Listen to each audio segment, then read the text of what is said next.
नमस्कार, good morning and warm welcome S exam live के educational YouTube channel में आप सभी का बहुत बहुत स्वागत है।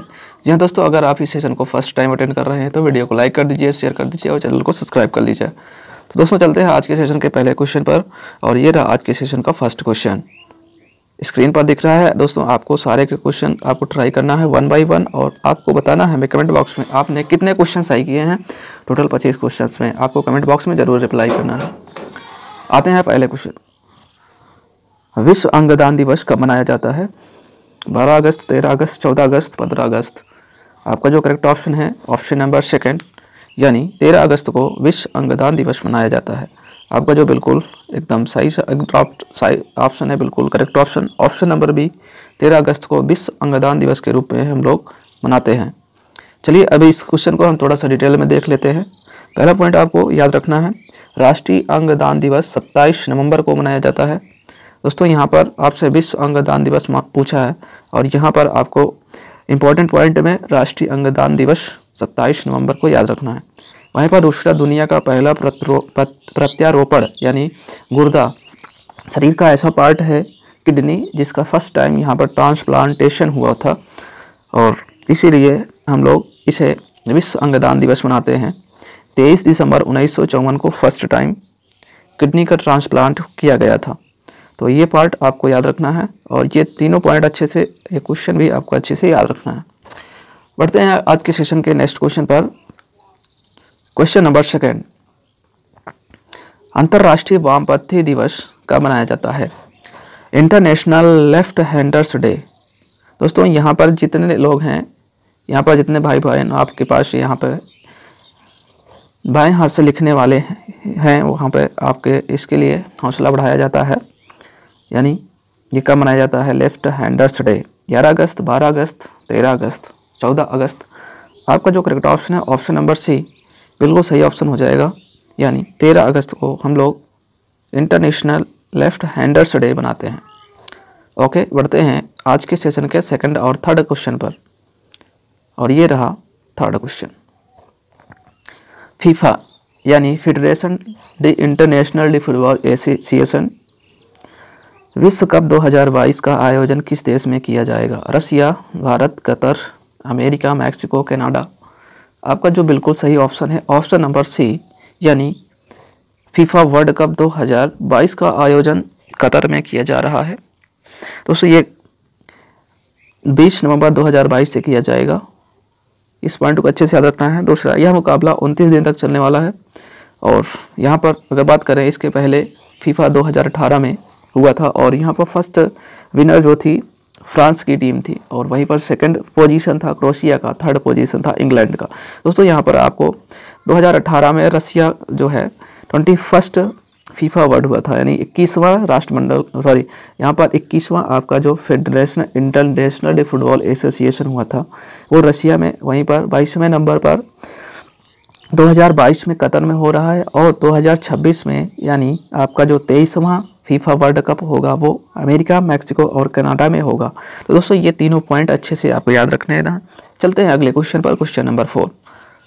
नेक्स्ट क्वेश्चन आपकी स्क्रीन पर, और ये है आज के सेशन का क्वेश्चन नंबर 4। कौन सा ग्रह 14 अगस्त 2022 को पृथ्वी के सर्वाधिक निकट दिखाई देगा? बुध ग्रह, शुक्र ग्रह, बृहस्पति ग्रह, शनि ग्रह। यहाँ पर जो आपका बिल्कुल सही ऑप्शन है ऑप्शन नंबर डी, यानी शनि ग्रह। ये बिल्कुल सही ऑप्शन है। अगले क्वेश्चन बढ़ते हैं, क्वेश्चन नंबर 5। केंद्र सरकार ने इसरो का नया चेयरमैन किसे नियुक्त किया है? Doctor S Somnath. दोस्तों आपका जो बिल्कुल सही ऑप्शन है option number A, doctor S Somnath. दोस्तों ये question very very important question है, जिसे एग्जाम में आने वाले क्वेश्चन में से एक है। चलते हैं इस क्वेश्चन को थोड़ा सा डिटेल में देख लेते हैं। पहला पॉइंट आपको याद रखना है, कमलेश नीलकंठ जो कि ऑप्शन में दिया गया है, ये क्या है? ये वर्तमान में परमाणु ऊर्जा आयोग के अध्यक्ष हैं, परमाणु ऊर्जा आयोग के अध्यक्ष हैं, याद रखिएगा। दूसरा, जी नागेश्वर राव, वेरी इंपॉर्टेंट, परमाणु ऊर्जा नियामक बोर्ड के अध्यक्ष हैं। तीसरा पॉइंट आपको याद रखना है, अजीत कुमार मोहंती निदेशक हैं भाभा परमाणु अनुसंधान केंद्र के। चलते हैं अगले क्वेश्चन पर, क्वेश्चन नंबर 6।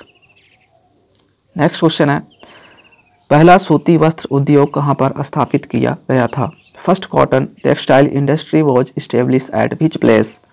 दोस्तों आपका जो सही ऑप्शन है ऑप्शन नंबर बी, मुंबई में। फर्स्ट टाइम मुंबई में हुआ था दोस्तों। इसके पहले सूरत में हुआ था जो कि चल नहीं पाया था, इसलिए आपका जो सही ऑप्शन है option number B, Mumbai.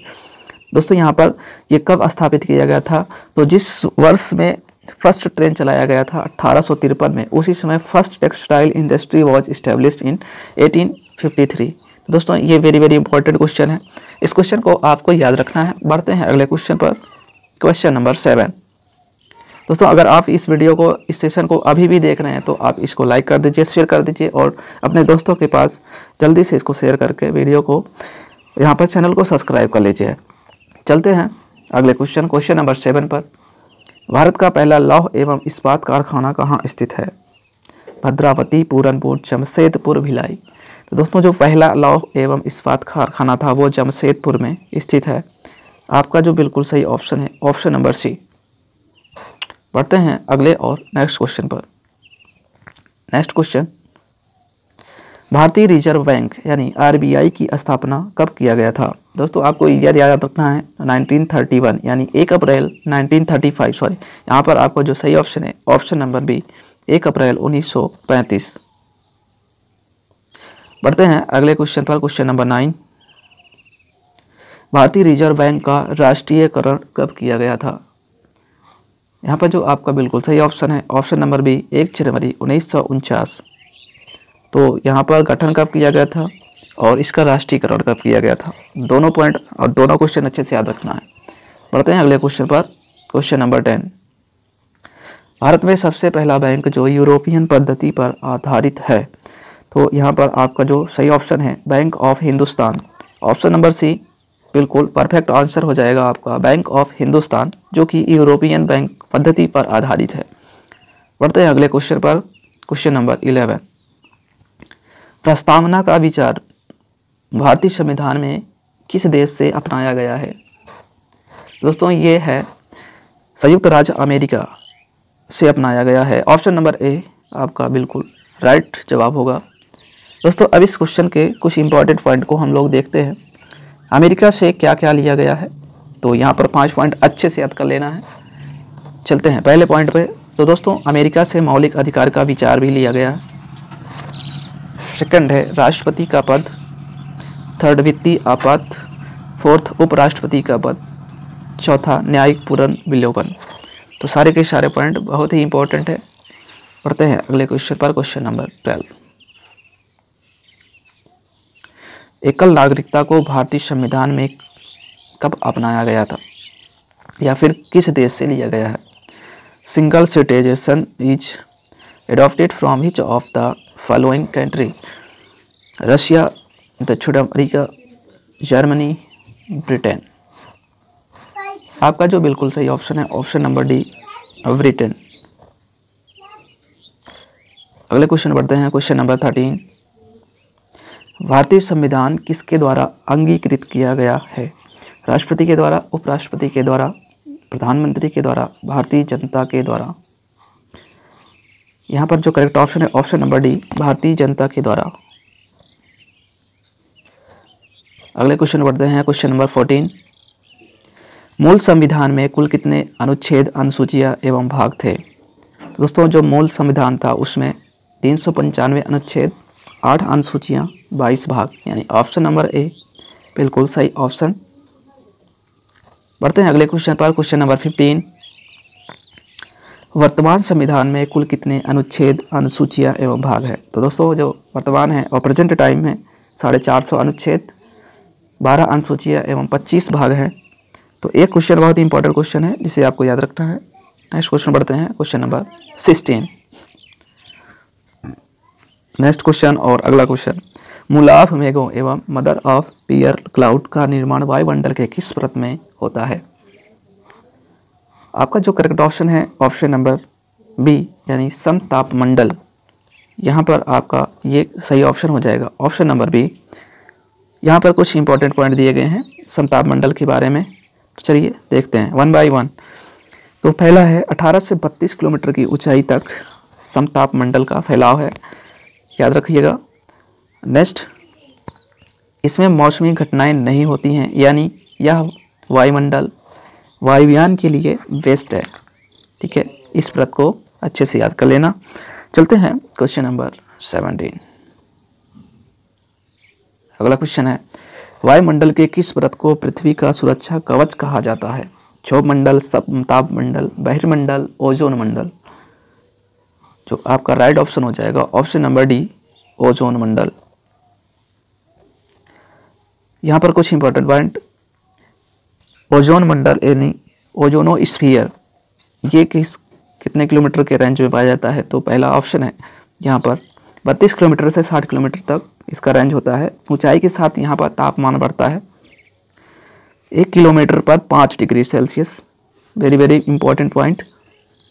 Next point आप याद रखना है, ओजोन लेयर की मोटाई नापने की जो इकाई होती है वो क्या होता है? डाप्सन होता है।